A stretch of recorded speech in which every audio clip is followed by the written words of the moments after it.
السلام عليكم ورحمة الله مواطن إلى دقيسو وزيرك هذا الكيسة دقدقن إلى دقيسو إلى دقيسو walaalka ama walaasha aad qortay ama ninku qaraaba qortay ma qabi anigu ninka ugu soqay waxsiin aniga qaraabadayda waane hadan ku jeeyaa hadaan u heli karmeel waa bisraxa bogta waxaan rabaa bogta inaan saraxa isaga hadlaan waxa adigu sameyn lahayd ugu eedeyn aniga bari marka talada qabsatay waxa adigu sameyn lahayd ugu eedeyn aniga hadda tobanka la magacaabay kuwa kale hadaan boos u helno waxsiina taajida qaar waxa ku jira idinka قرابتين ما هي ما يسك واحد يقول شيء اوكي نيبوتيزم وزير وحتى انه وزير باتاي نيبوتيزم قرن ينو نيبوتيزم مركب قلن كايس سو تون كو سو قلن ولا كاي واشا لما قول نيبوتيزم اوكي و كسعنا سواشس اي عديم كلا برتا ما مغعاودك قرت مركب هاي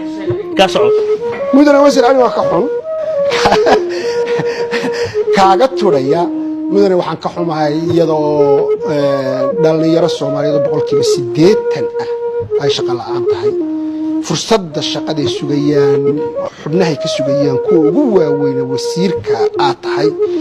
meeshu ay tahay meel layfa oo media la duubayo inaad tiraahdo qaraabadaydan qoray very serious tii hore waa ku raacsanaa wixii aan sameeyay 4.5 ba ku sameeyay haddii qof aniga constituency-ga ay jiro qaraabo wax ku heli karaa anigu qaraabo ma uguma diidayo 4.5 ku helayo wax uguma diidi kara aniga uu heli karaa qof aniga ama xildhibaan aan u ahay ama constituency-ga uma diidi karo inuu xuquuqda uu dalka ku leeyahay helo uma diidi karo laakiin openly inaad tiraahdo qaraabadaydan qoraya waa arin rabo inaad guddiga hortiisa ablojees ka bixiso si dhalinyarada Soomaaliyeed ee banaanka jooga qalbigooda u fayoobaado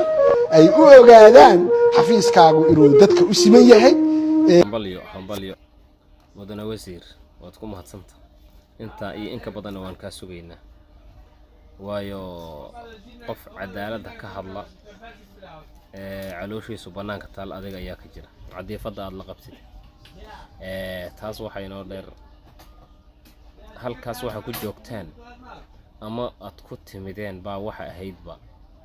waa ognahay oo xasan maxamed meeshii laga soo kaambeyn gareynayay shir bay ahayd shirka mudulood shirka hawiye la Soomaali ma ahayd meeshaas hawiye ayuu ku magacaaban tahay waa la wada ogyahay hawiye marka laga soo tago mudulood baa iska xaabsada intii ka dhamaanaysa baash wax yara dhiman sanadii bilooyin ay dhiman